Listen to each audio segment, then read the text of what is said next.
నమస్తే మన Telugu TV 6 minutes 24 headlines కి స్వాగతం. అంతా వైసీపీ ప్లానే, హెలికాప్టర్ వివాదంపై అనిత ఫైర్.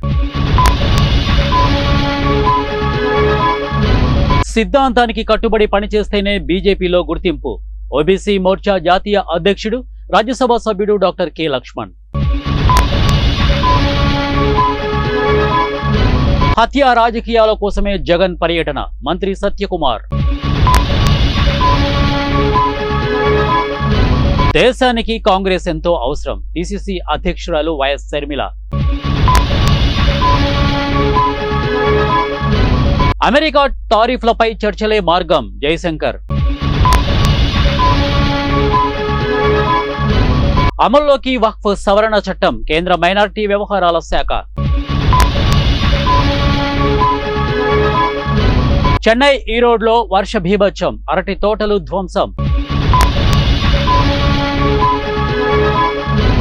ఎన్నికల్లో బ్యాలెట్ పేపర్లు రావాల్సిందే, కాంగ్రెస్ జాతీయ అధ్యక్షుడు మల్లికార్జున ఖర్గే.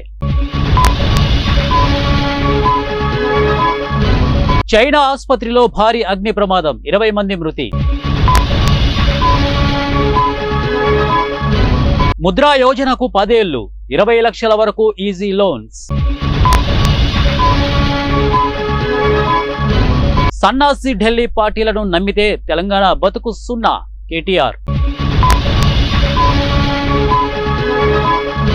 డ్రగ్స్ ని కట్టడి చేయకుంటే చర్యలు తప్పవు, పోలీసులకు డీజీపీ వార్నింగ్.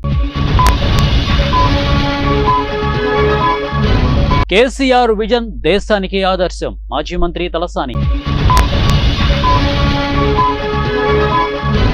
కేసీఆర్ వ్యక్తి కాదు శక్తి, ఎమ్మెల్యే సవిత కీలక వ్యాఖ్యలు. అతి త్వరలో ఫార్మా ఉత్పత్తులపై సుంకాలు, మరో బాంబు పేల్చిన ట్రంప్. అమెరికాలో మళ్లీ పేలిన తూట, కాల్పుల్లో 3 మృతి.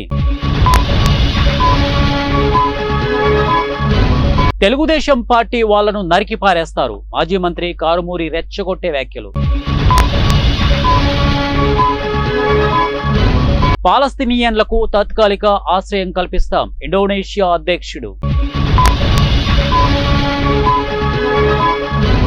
పనామా కాలువ స్వాధీనం చేసుకుంటాం, పెంటగాన్. యువతను ప్రోత్సహించేందుకు ముందుండి పనిచేస్తా, ఎంపీ ఈటెల రాజేందర్. నిధులు ఢిల్లీకి, నీళ్లు ఆంధ్రాకు, మాజీ మంత్రి జగదీష్ రెడ్డి. వెలిగొండ జాతికి అంకితమంటూ జగన్ మోసం చేశారు, మంత్రి నిమ్మల. కత్తులు గన్లతో మమ్మల్ని చంపేందుకు కుట్ర, విష్ణుపై మనోజ్ సంచలన ఆరోపణలు. ఢిల్లీలో మంత్రి నాదెండ్ల ఆకస్మిక తనిఖీ, ఏపీ రేషన్ షాపు సిబ్బందిపై ఆగ్రహం.